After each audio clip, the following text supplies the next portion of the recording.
Welcome to the Slop Temple. We pray this video helps. You start by confirming Python 3. 8 or newer and pip are available. This avoids runtime surprises. Next, create and activate a virtual environment so dependencies stay isolated. Then install the package with pip. This fetches stable releases and resolves requirements automatically. Once done, verify the install with Python C import hose, print hose, version to ensure the module loads. Make sure to upgrade pip first if installation errors appear, because older pip can fail on newer wheels. You import hose and create a client instance to begin interacting programmatically. That client centralizes settings and connections. Configure it with a dict or YAML file so your secrets and endpoints stay separated. This improves portability. Then call the primary methods, connect, stream, process, following the library's conventions.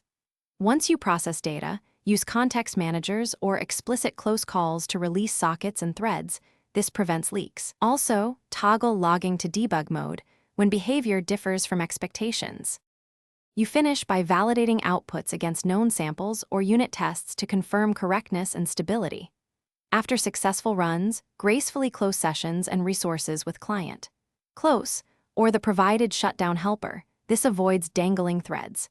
If you encounter issues, first inspect structured logs for traceback and configuration mismatches, then confirm package and dependency versions.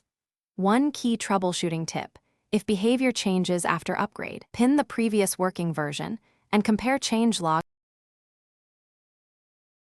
Thanks for watching. Consider subscribing if we helped you.